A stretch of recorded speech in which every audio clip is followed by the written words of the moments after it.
안녕하세요. 선농TV 원로에게 묻는다. 첫 번째 게스트로 아름다운 세상을 꿈꾸는 김태련 8회 아이코리아 회장님을 모셨습니다. 김 회장님은 이화여대 심리학 교수를 정년 퇴임하시고 오직 아이들을 위한 인성교육과 우수한 교사 연수 프로그램을 만들고 계십니다. 영유아 교육과 보육교사의 외연을 넓힐 뿐만 아니라 저출산 해결 및 미래 교육의 방향에 관하여 탁월한 전략도 제시하셨습니다. 특히 2006년 자랑스러운 부고인상을 수상하셔서 모교와 동창회 발전에 크게 기여하셨습니다. 김태련 회장님의 깊고 넓은 윤리의 말씀을 들어보겠습니다. 오늘 오셔서 감사드립니다. 반갑습니다. 예, 서울 사대부고 부속 중고등학교를 입학하게 된 동기와 학창 시절에 특별히 기억나는 일이 무엇인가요? 저는 제가 그 성장할 때가 그 경상남도 그 대인사가 있는 그 가천 초등학교에서 성장하게 됐는데, 그때 저희 아버지가 학교 교장선 선생님이셨고요. 또 어머니가 또 부부교사로서 또 그 같은 학교에 계셨습니다. 그래서 그 아버지 어머니가 있는 가천 초등학교를 다녔고요. 저희가 이제 저희 아버지가 5학년이 될 때 서울로 오시게 되어서 영등포로 저희가 오게 됐습니다. 그래서 제가 영등포 초등학교를 다녔습니다.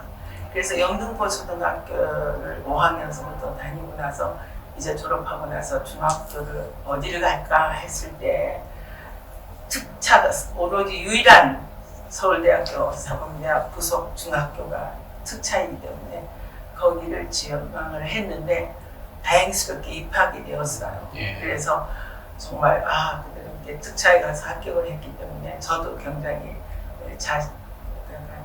긍지를 가지게 되고 또 저희 부모님들도 굉장히 자랑스럽게 생각을 하고, 그래서 사대 부속 중고등학교가 남녀공학이기 때문에 그때는 남녀공학이 그렇게 흔치 않았어요. 그랬는데 그 남녀공학이기 때문에 또 어떻게 보면은 참 나는 또 남녀공학에 다닌다 하는 자랑스러움도 있지만은 또 어떤 긴장감 같은 것도 가질 수밖에 없는 그런 상황이었습니다. 그래서 그런 중에도 저희가 그 서울 사대 부속 중고등학교에서는 학교 끝나고 나면은 특활반이 있어가지고요. 그 특활반이 선생님을 중심으로 해서 서너 개가 다 같이 모이는 그런 모임이었는데, 그 반에 제가 그 종교반이 주로 기독교 학생이 중심이 되어서 거기를 들어갔고, 또 그 다음에는 여자들만 모이는 가사반에 들어가서 활동을 했는데, 그때 그 기억이 굉장히 좋은 기억으로 남고 있습니다. 예, 종교반과 가사반. 혹시 그때 학창 시절에 꿈꿨던 꿈과 지금 하시는 일과 연관이 되는지요? 네, 저는 저희가 이제 부모님이 교사이니까 이제 저는 그 어렸을 때서부터 나도 이제 선생님이 좀 돼야 되겠다 이런 생각을 어렸을 때서부터 가진 꿈이 선생님이에요. 그런데 이제 그 서울 사대 부속 중고등학교와 또 이화대학교를 거치면서 이왕 선생님이 되려면 대학교 교수가 되면 좋겠다라는 꿈을 가지게 됐습니다. 그래서 그 꿈이 저는 또 그래도 제가 꿈이 쉽게 이루어졌다고 생각할 수 있습니다. 그래서 제가 이화대학교를 졸업하고 나서 몇 년 안 돼서 26살에 그 대학 교수가 되었는데, 대한민국에서는 아마 최초일 것 같아요. 그런 젊은 나이에 대학 교수가 된 거가. 그래서 그 어렸을 때 가지고 있었던 그 꿈이 26살에 이제 이루어지기 때문에 굉장히 제 나름대로 자신감도 좀 가지고 자랑스럽게도 생각하고, 또 하나님께도 저는 예수님이니까 감사하게 생각을 했는데, 그래서 제가 이화여자대학교 정년 퇴임할 때는 43년 근속이에요. 그러니까 그런 사람이 대학 교수는 없을 거예요. 그러니까 너무 젊은 나이에 교수가 됐기 때문에. 그래서 그 43년간의 그 근속을 하고 이제 정년 퇴임을 하자마자 저희가 이제 아이코리아라고 하는 기관에 들어갔는데, 결국은 그 대학교에서 쭉 그 가르쳤던 여러 가지 이론이나 이런 것들을 아이코리아라고 하는 현장에 와서 오히려 그런 현장에 그것을 접목시키는, 이론을 접목시키는 그런 역할을 제가 충분히 잘 감당하고 있지 않나 그런 생각을 합니다. 그래서 지금까지 현재 아이코리아에서 하고 있는 일들이 이화여자대학교에서의 긴 기간의 교수 경험하고 연결이 되어서 잘 지금 현재 18년간 계속해서 하고 있다 이렇게 말씀을 드리고 싶습니다.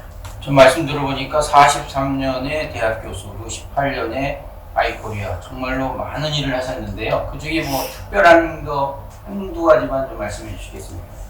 근데 특별한 게 너무 많은데요. 제가 이화여자대학교 여자대학교에 이제 심리학 교수를 하는데 대한민국에는 여성 심리학을 가르치는 데가 한 군데도 없더라고요. 그래서 제가 여성 심리학을 처음 대한민국에서 개설했고요. 또 그다음에 심리학을 하니까 정상적으로 발달하는 사람은 괜찮은데 비정상적으로 발달이 잘 안 되는 사람이 문제잖아요. 그래서 또 발달장애 심리학이라고 하는 것도 대한민국에서 처음 이화대학에서 개설했어요.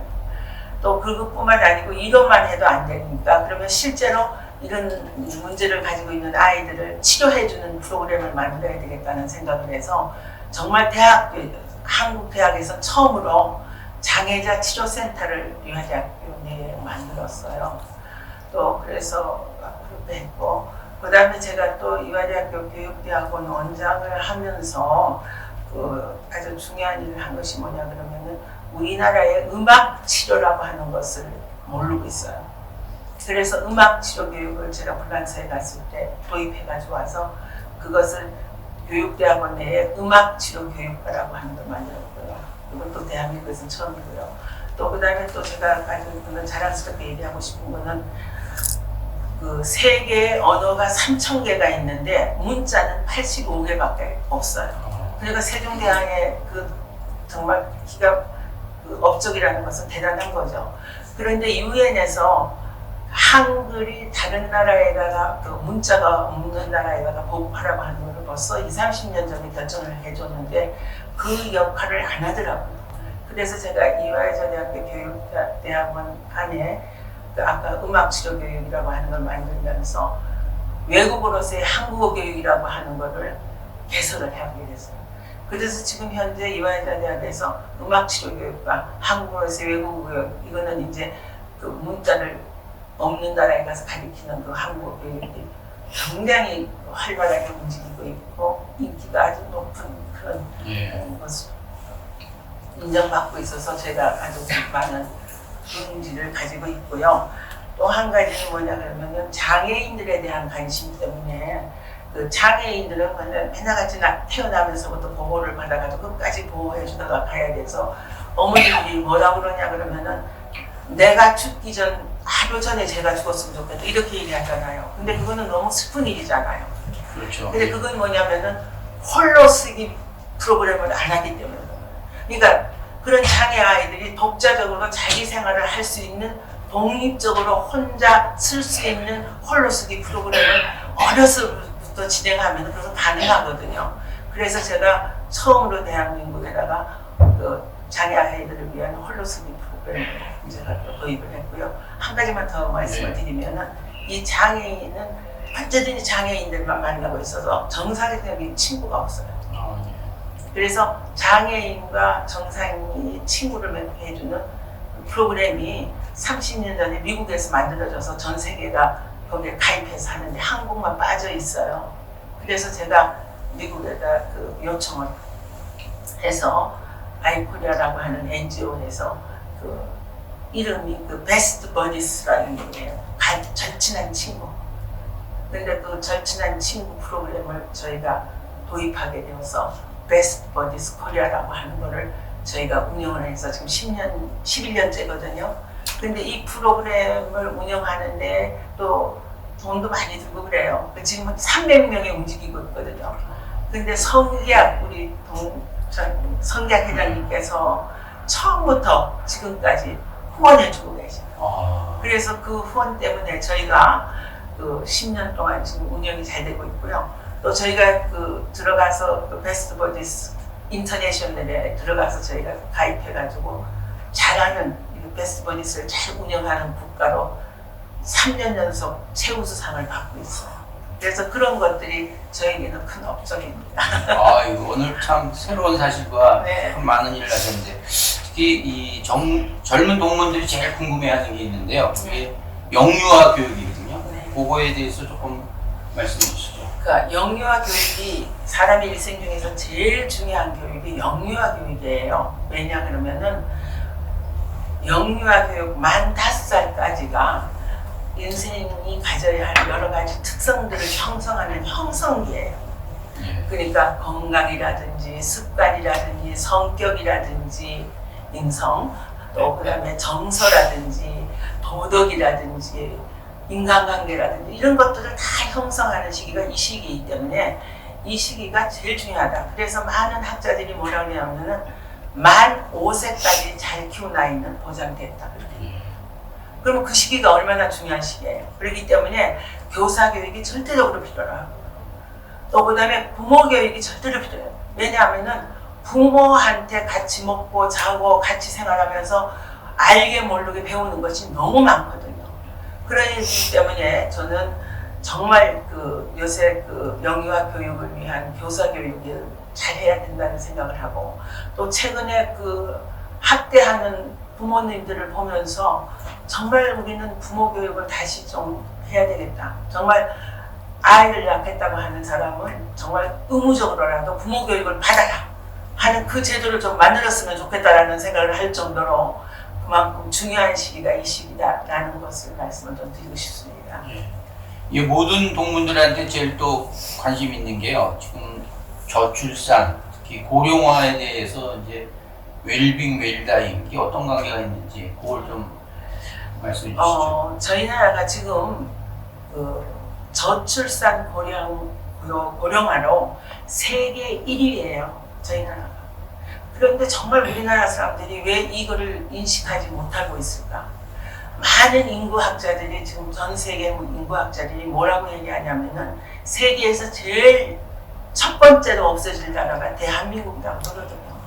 그러는데도 그거에 대한 그 대책 같은 걸 안 세우고 있다는 것이 너무 안타깝고요. 그리고 아이는 낳지 않으면서 우리나라가 위생도 좋고 영양도 좋고 의학도 발달돼 있어가지고요. 고령화는 또 제일 최고예요. 그러니까 고령 인구가 많아지고 일할 수 있는 인구는 줄어드니까 나중에 이게 되겠어요. 그러니까 이거는 굉장히 심각한 문제인데 이거에 대한 정책이라든지 이거에 대한 대책을 안 세운다는 것이 너무 저는 안타깝게 생각하는 것 중에 하나다. 그래서 이거에 대한 얘기를 하려면 너무 장황하고요. 네. 그래서 그 정도로 하고요. 그 다음에 그 웰빙, 웰다잉이라는 얘기는 무슨 얘기냐면은 어차피 오래 산다고 하면서 저희가 아동기서부터 뭐 청년기가 있고 성인기가 있고 뭐 노년기가 있어서 어차피 맨 마지막 시기는 노년기고 또 노년기가 되어서 맨 마지막에는 언젠가는 죽는다고 하는 것도 우리의 일생 중에 우리가 겪어야 하는 하나의 과정이에요. 그런데 우리가 그 죽음이라고 하는 것도 잘 받아들이려고 그러면은 잘 살아야 되잖아요. 네. 그 잘 산다는 노년기를 어떻게 잘 사느냐 그러면은 잘 산다고 하는 것이 뭐냐면은 건강한 몸에 건강한 정신. 그러니까 건강을 잘 챙기면서 규칙적인 생활을 해야 돼요. 그러니까 늘 규칙적으로 운동도 하고 또 밥 일어나고 먹고 자고 하는 것도 일종의 규칙적인 생활이다. 그런 규칙적인 생활을 하면서 언제든지 그 대인관계를 맺어 좋은 사회 생활을 할 수 있는 관계를 사회 속에 생활할 수 있는 관계를 맺으면서 또 저희가 그 사회 활동도 좀 해보기도 하고 자원봉사 활동도 좀 해볼 수도 있고 자기가 이제까지 해왔던 일 영역 중에서 관계가 되는 기관에 가서 얼마든지 봉사할 수도 있고요. 또 그다음에 취미 활동도 할 수도 있고요. 그러면서 또 중요한 것은 뭐냐면은 절친한 신의 관계를 맺어가는 거. 그러니까 이런 것이 굉장히 중요하다는 말씀을 드리고 제가 그 미국의 UCLA 교환 교수로 갔을 때 그 한국 사람과 미국 사람이 삶과 죽음에 대한 태도가 어떻게 다른가 하는 것을 제가 연구를 했어요. 근데 죽음에 대한 것만 제가 말씀을 드릴게요. 그러니까 죽음을 잘 받아들이는 사람이 있고 그렇지 못한 사람이 있는데 죽음을 잘 받아들이는 사람은 어떤 사람이냐면 나는 내가 사는 동안에 참 열심히 살아요. 또 그다음에 중요한 거는 나는 의미 있는 삶을 그래도 살았다. 그리고 내가 하고 싶은 거를 하고 살았다. 이런 사람들은 거기에다 또 종교가 있으면요. 그런 사람은 죽음이라고 하는 것도 어느 시기에 오면 나는 그건 당연히 올 거니까 내가 받아들여요. 근데 죽음을 굉장히 불안하게 여기고 부정적으로 생각하고 걱정하고 불안하는 사람이 있어요. 그런 사람은 어떤 사람이냐 그러면은 나는 참 열심히 살지 않았다. 의미 있게도 못 살았다. 내가 하고 싶은 것을 하지 못하고 살았다. 그러려니까 지금 이제 뭘 하려고 그러니까 시간이 너무 짧다. 불안해요. 걱정이에요. 근심해요. 그러니까 죽음을 잘 못 받아들여요. 그래서 저는 정말 잘 죽기 위해서도 잘 사는데 그 잘 산다는 것이 돈이 많아서라는 얘기가 절대로 아닙니다. 그건 뭐냐면은 나름대로 그때그때 열심히 성실하게 충실하게 내가 하고 싶은 것을 하면서 사는 사람이 결국은 죽음도 정말 긍정적으로 받아들인다라는 그런 뜻을 가지고 있습니다. 근데 아까 저도 얘기했지만 한국과 미국하고 노인을 비교했더니 똑같아요. 그 답은 한국 사람이나 노인이나. 그래서 사람의 그 삶과 죽음이라고 하는 것은 결국은 어느 나라에 있든지 공통적이구나 하는 것을 제가 했습니다. 네, 오늘 너무 훌륭한 말씀 듣고 아주 많은 교훈을 얻습니다. 이제 마지막으로 우리 동문들에게 남기고 싶은 말을 하시면서 종료해 주시면 고맙겠습니다. 네, 저는 서울대학교 사범대학 부속 중고등학교 나왔다고 하는 것은 굉장한 긍지를 가지고 사는 사람 중에 하나예요, 사실은. 그래서 저희가 이력서를 쓸 때는 보통 대학교 쓰잖아요. 그렇죠. 근데 저희는 반드시 맨 위에 서울대학교 사범대학 부속 중고등학교 졸업을 써요. 그 정도로 저희가 그 중고등학교에 대한 긍지, 애정 이런 거가 굉장히 많고 또 언제든지 그걸 자랑스럽게 생각을 하는데 요새 저희 모교가 좀 그렇지 않고 있어서 그게 굉장히 안타깝거든요. 그래서 저는 정말 서울사대부고를 나온 졸업생들이 정말 힘을 좀 모아서 다시 모교를 좀 일으켜 세우는데 역할을 좀 모두 해주셨으면 좋겠다. 어디서든지. 그래서 그 역할을 동창들이 모두 다 해주셨으면 좋겠다는 그런 말씀을 좀 드리고 싶습니다. 예, 고맙습니다. 감사합니다. 고맙습니다.